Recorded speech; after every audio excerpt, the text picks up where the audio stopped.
Students, in this video we will discuss negative exponents. हम negative exponents को discuss करेंगे कि नेगेटिव एक्सपोनेंट्स क्या होते हैं और किस तरीके से उनको पॉजिटिव बनाया जा सकता है या किस तरीके से उनको हम सिंप्लीफाई कर सकते हैं। इससे पहले कि हम नेगेटिव एक्सपोनेंट्स के ऊपर बात करें, मैं आपसे एक सवाल पूछता हूँ। फॉर एग्जांपल, अगर आपके पास 3 टू द सिक्स्थ हो और उसको हम डिवाइड करें 3 टू द फोर्थ के साथ, सो डेफिनेटली वो 3 की किसी पावर के बराबर होगा। सो क्या आप बता सकते हैं कि 3 की ये जो मिसिंग एक्सपोनेंट है ये किसके बराबर होना चाहिए? और अगर आपको इसका जवाब नहीं आता, सो मैं आपको ये रिकमेंड करूँगा कि आप इस वीडियो को यहीं पॉज कीजिए और मैं अपनी एक वीडियो का लिंक आपको यहाँ दे रहा हूँ, डिवाइडिंग पावर्स। आप उस वीडियो को पहले वॉच कीजिए और समझिए कि इसको किस तरह से आप आंसर कर सकते हैं, और उसके बाद इस वीडियो को आगे वॉच कीजिएगा, क्योंकि अगर आपको डिवाइडिंग पावर का लॉ नहीं आता तो आपको नेगेटिव एक्सपोनेंट्स इस वीडियो से समझने में मुश्किल हो सकती है। चलें, आई होप कि आपको लॉ आता होगा, या नहीं आता तो आपने वीडियो वॉच की होगी और आपने इसका आंसर बहुत आसानी से दे लिया होगा।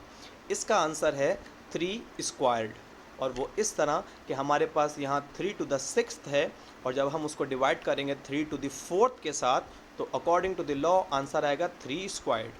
और लॉ हमारे पास कुछ इस तरह है कि when we have two powers with the same base, मतलब अगर हमारे पास दो पावर्स हों इस तरह जिनकी बेसेस सेम हों, जैसे इसकी बेस भी 3 है और इसकी बेस भी 3 है, सो और वो डिवाइड हो रहे हों लाइक दैम, सो हम क्या करते हैं, देयर एक्सपोनेंट्स आर सब्ट्रैक्टेड, तो हम उनके एक्सपोनेंट्स को माइनस करते हैं, सब्ट्रैक्ट करते हैं।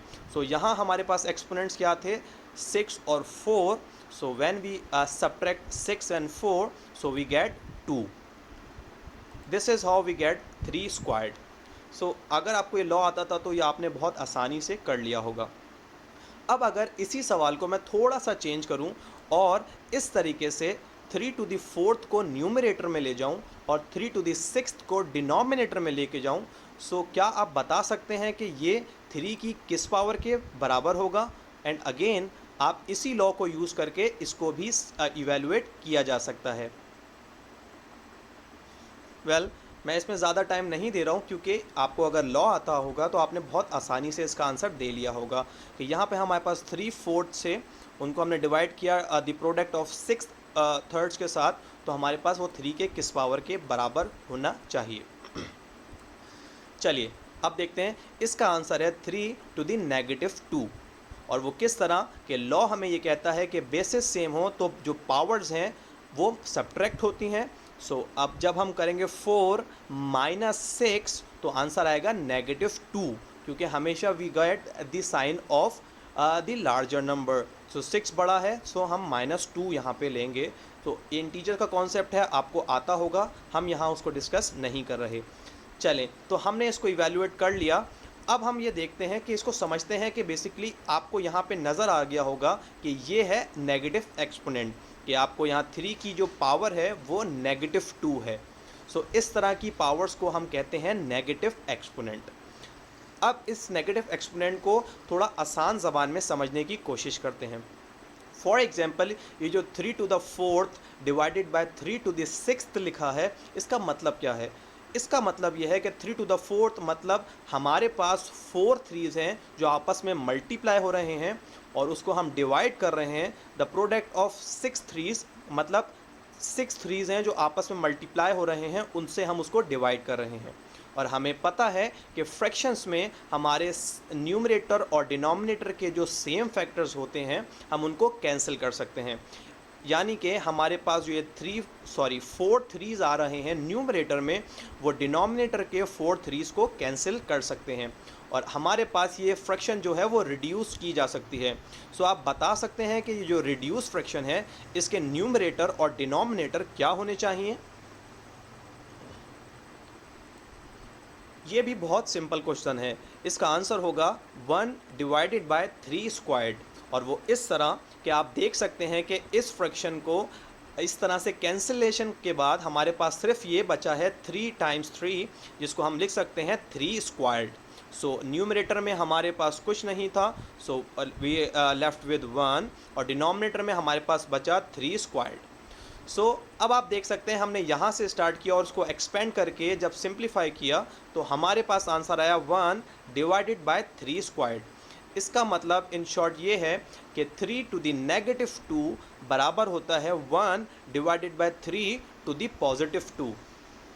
चलें इससे पहले कि हम कुछ कंक्लूड करें इस चीज़ को एक और एग्जाम्पल पे देखते हैं करके।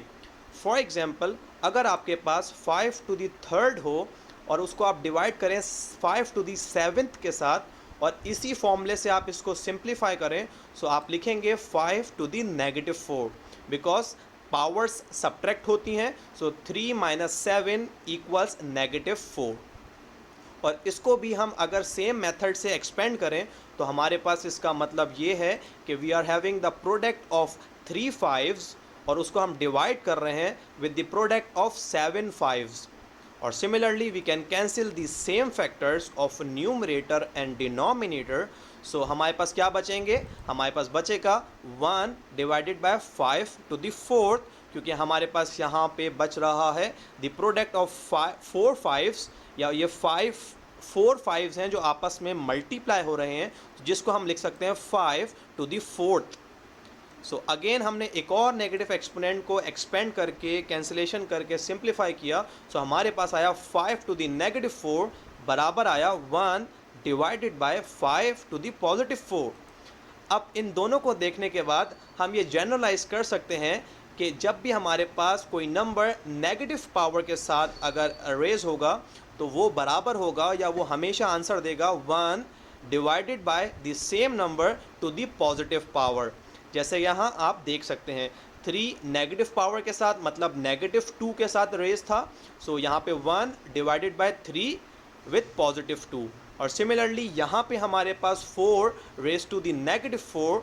सो यहाँ पे ये बराबर आया हमारे 1 divided by 5 to the positive 4। So ये हमारे पास नेगेटिव एक्सपोनेंट है और किस तरह हम उसको पॉजिटिव कन्वर्ट कर सकते हैं उसका सिंपल रेसिप्रोकल अगर हम कर दें, न्यूमरेटर से डिनोमिनेटर में ले जाएं या डिनोमिनेटर से न्यूमरेटर में ले जाएं तो उसकी पावर पॉजिटिव से नेगेटिव या नेगेटिव से पॉजिटिव में कन्वर्ट हो जाती है। चलें अब इन दोनों एग्जाम्पल्स को यहाँ ऊपर रखते हैं और आपको एक और सवाल देते हैं। फॉर एग्जाम्पल आपको यहाँ ये 2 इक्वेशंस दे रहा हूँ, क्या आप बता सकते हैं कि ये जो 2 मिसिंग एक्सपोनेंट हैं इन दोनों के वो किसके बराबर होने चाहिए?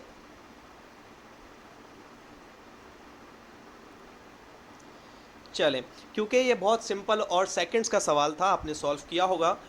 और आप देख सकते हैं यहाँ पर हमारे पास 10�6 जो है वो डिनोमिनेटर में आ रहा है और इस तरफ हमने उसको न्यूमरेटर में लिखा है। इसका मतलब है कि अगर ये पॉजिटिव पावर थी तो यहाँ पे नेगेटिव पावर होनी चाहिए। सो ये बराबर आएगा 10⁻⁻6। सिमिलरली हमारे पास यहाँ पे 7⁻7 क्यूब्ड था और वो न्यूमरेटर में लिखा था और यहाँ इक्वल्स टू के उस तरफ ये डिनोमिनेटर में जा रहा है। इसका मतलब है कि पावर पॉजिटिव से नेगेटिव में कन्वर्ट हो जाएगी। Again we will get 1 divided by 7 raise to the -3। So इन चारों एग्जाम्पल्स में आप देख सकते हैं कि जब भी हमारे पास हम नेगेटिव एक्सपोनेंट्स को कैसे डील करते हैं कि जब भी हम किसी भी पावर को न्यूमरेटर से डिनोमिनेटर में कन्वर्ट करेंगे तो उसका जो साइन है वो पॉजिटिव से नेगेटिव में चेंज हो जाएगा। या इसी तरह अगर हम किसी को डिनोमिनेटर से न्यूमरेटर में कन्वर्ट करेंगे तब भी उसका साइन चेंज हो जाएगा। सो आई होप आपको नेगेटिव एक्सपोनेंट समझ में आए होंगे। अब हम इंशाल्लाह नेक्स्ट वीडियो में इसको मज़ीद इवैल्यूएट करके अपनी एक्सपोनेंशियल एक्सप्रेशंस को इवैल्यूएट करेंगे। Thank you so much for watching my video.